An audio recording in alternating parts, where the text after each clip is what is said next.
Hey guys, so welcome back to the channel. So for this week, I want to change up gear a little bit, and instead of talking about real estate, let's talk a little bit towards the planning side. And for this week, I want to focus on Registered Education Saving Plan, RESP, because for this plan, it is easy to understand the basic concepts of it, but actually there is quite a bit of details that you should know about that can get pretty complicated. So for this week, I want to run through everything we should know about RESP and also wrap up by talking about some tips and tricks we can employ to give us a little bit more advantage. Now, if you haven't already, make sure you help us hit the like button for this video. It can really help us and help YouTube push it out to more people. And also, if you want more information, consider joining our private Facebook group where we have 5,000 members in there. You can ask questions in there and get more contents other than all the videos we upload every week. Alright, without further ado, let's jump into today's video. So in this video, there will be 4 parts to it. Number 1 is the basics of RESP and the free money you'll get inside. The second part is the growth of RESP. Third is the withdrawal of RESP. This is where things can get a little bit complicated. And lastly, we'll talk about some tips and tricks you can employ with RESP. So first, let's talk about what RESP is and why is it such a great tool for your kids' education. RESP is basically a government-sponsored education saving account. The sole purpose of this is really to fund your child's post-secondary education. Now, once you open this account, the max deposit you can have per kid is going to be $50,000. You can deposit all $50,000 in one go, or you can break it up into small chunks and fund it every year, which is mostly what parents are doing. Now, the best part about RESP is that it lets you grow your money inside tax sheltered, and you can get some free money from government as you contribute into this account. So next, let's talk a little bit about the free money part. Now, there are 2 types of free money you can get within the RESP plan. The first one is the Canada Saving Education Grant, CESG, while the second one is the Canada Learning Bonds, CLB. So first, let's talk about the CESG. This is the one that 100% of the people that contributed to RESP will get. So for this grant, before your child turns 17, every year that you contribute to your RESP account, government will match 20% of your contribution for a maximum of $500 per year. This is why you also hear a lot of people talk about, hey, you should only put $2,500 per year into your account, because 20% of that is exactly $500, which is the max. Now, a lot of people probably know about the 20% grant part, but most people don't know that you can actually get extra if your family income is under a certain level. If your family income is below $50K for 2022, you get an extra 20% of the first $500 you contributed, which means an additional $100 on top. If your family income is between $50K to $100K, then it is going to be an additional 10% of the $500, which is $50. Now, to get this, you have to tell your financial institution your family income so they can apply for the additional grant. If you don't say anything, they'll just assume you don't qualify.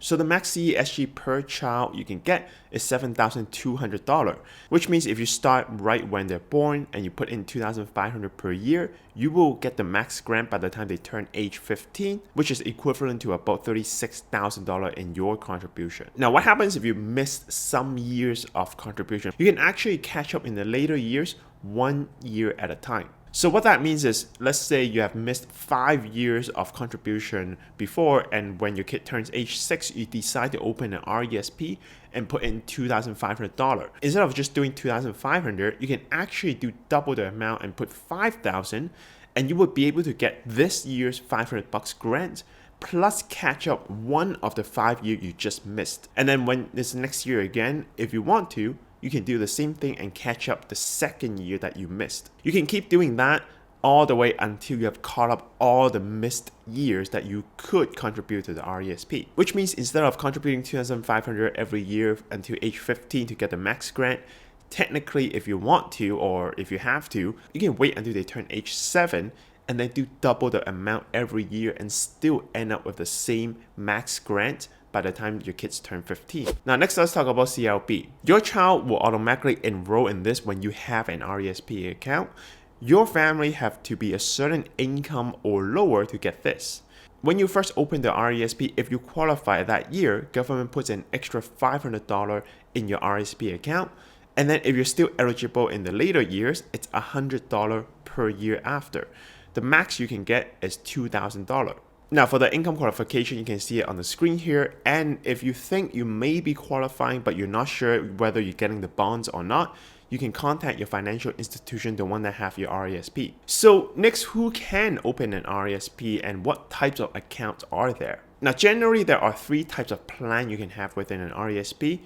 The first one is the family plan. This is where you can have 1 or more child inside the plan, but they all need to be related to the plan subscriber, aka whoever owns the plan, which in most cases is the parents, by blood or adoption. All beneficiary inside has to be under 21. Now, when you make contribution in here, you have to name specifically which beneficiary you're contributing to. This is suitable for a family with multiple children, or if you plan to have more than one after your first one. Now next, you can also have something called an individual plan. This is much like family plan, except that you can only have 1 beneficiary per plan. Now for this one, you don't need to be related by blood. Anyone can open this plan, anyone can be a subscriber, and also the beneficiary can be any age. This is really suitable for people with single child family, or family with large differences between their kids, or you want to set this up for yourself as an adult because you're going back to school, or set up from someone unrelated to you, maybe as a gift. Now the last type of plan is a scholarship plan. And you probably hear a lot of different companies have different names for this kind of product, but in the end, it is just a scholarship plan. You set up a plan and you have to invest in their company, and you may get a little bit more benefit here and there. You can read more about them online. I'm not going to go too much in depth here because it could take another video to really dissect what they are. Personally, I'm never too fond of them, and I find them very restrictive, and even there's a huge penalty sometimes for leaving the plan early, or if the kids don't go to school, which, it's very unpredictable. So this is why I'm not fond of them. Now, if you have signed up recently and you're really unsure, you want to do more research, just keep in mind that you can cancel and leave without penalty within the first 60 days, according to the Ontario Security Commissions. Alright, so those are the basics of RESP and how to open them. Next, let's talk about the growth part. So a lot of institutions can open RESP account for you, and also there is a lot of investment choice, much like an RSP account. You can buy mutual funds, ETFs, or some even very specific investment if they take RESP accounts, or you can even open a self-directed RESP account. This one is more rare, but if you look for it, you can find them. Now, all growth inside RESP account is tax shelter, like we said, which is a very powerful tool. And if you have maxed your RSP and TFSA already, you have a kid, but you're not sure if the child may or may not go to school in the future, probably should still open it just for the tax shelter growth alone. Later on, we'll talk about how to handle it even if your kids decide not to go to school. And on here, depending on your risk tolerance, but generally, if your kid is a fairly young age, you have 10 plus years to grow this before post-secondary happens, you should probably consider a more aggressive investment. Maybe pick more aggressive ETF or funds because you have a long time horizon to grow it, and then really adjust your risk tolerance by the time you get to maybe age 14 or 15 to a more balanced approach. And then once they hit 18, then really you should make it very, very conservative so that you can make sure there are a lot of money there to fund their education. Alright, moving on, next let's talk about withdrawal part, and this is the one that gets a little bit complicated. So to break it down, there are 3 major ways you can withdraw from your RESP plan. And each will have different tax consequences and also have something to do with whether your kid goes to school or not. So first, let's talk about the scenarios where your kids actually go to school. The first way would be the Education Assistance Payment, EAP. Now in here, you're really drawing out from the growth and or the grant/bonds portion of your RESP plan for education purpose. You do have to designate and specify how much you're withdrawing as grant or bond, etc., which is something we'll talk about later on when it comes to tips and tricks. All of these are taxable, but in the hands of your children, which can be very little tax or nothing at all, because most of them probably don't work while they're attending school or just doing a part-time. Now, the second way you can withdraw is called the Post-Secondary Education Withdrawal, PSE, which basically is a return of your contribution. Now, no matter if your kid is going to school or not here, for this type of withdrawal, it is tax-free because originally you have contributed to this with your after-tax money, so you don't pay tax for this part. However, if your child goes to school, then that's it. You just get your money back. There's no clawback on your grants and your bonds. But if your kid is not going to school, then when you ask for your contribution back, you do have to pay back your grants and bonds proportional to the amount of contribution you have taken out, which is probably something you should wait on if a kid currently decides to not go to school, but things could change in the future, just so you can avoid clawing back all your grants and your bonds. Moving on, next will be the third way of withdrawing, which is the accumulated income payment, AIP. So for this, you're really drawing out your growth portion of the RESP plan, even though if your kid is not going to school or they have finished school already, but there's still growth inside that account. You have several options to how you like to make this withdrawal. Number one is you can do it as cash, but if you do it this way, you as a subscriber, not the child, are going to be taxed for this, and it will be taxed at your marginal tax rate plus another 20% on top as penalty. As you can see, it can get extremely hefty. For example, if you're someone at the highest tax bracket in BC plus 20%, you'll be paying over 70% tax on this growth portion. This is definitely something you should avoid if you can help it, which brings us to the second way, and it's to roll over to your RRSP. So in here, if you or your spouse got the RRSP room, you can choose to roll over to the maximum of 50,000 inside your RRSP or into a spousal RRSP. Now keep in mind that if you don't have the RRSP room for it, you can also consider substituting your younger child as the beneficiary instead if the younger one will go to school. Now, if you can't find a substitute for this and you really don't want to take it as cash right now and get that high penalty, also keep in mind that for an RESP plan, you can keep it open for 36 years max, so you probably have some time to accumulate the RSP room and make that roll over. Alright, so that was the withdrawal part. Lastly, let's wrap up by talking about some tips and tricks you can keep in mind when you handle your RESP. The first one is don't over-contribute. Just like any other registered account out there, if you over-contribute over the 50K, you are going to be penalized for 1% a month until you make the withdrawal. The second tip to keep in mind is that for the first semester, you are capped at the maximum amount of $5,000 for EAP and $2,500 if you're attending school part-time. Now, most people think after that there is no restriction, you can take out as much money from the EAP as you want, but actually there is a $24,000 of max cap that you can withdraw before you have to prove to your provider why you need to draw more than that. Now keep in mind the 24,000 number because this is important for our fourth tip. As for the return of contribution, there is no restriction from day one. Now the third tip is that there is a maximum of 7,200 grant withdrawal per person. Because that is the amount for maximum amount of grant you can receive,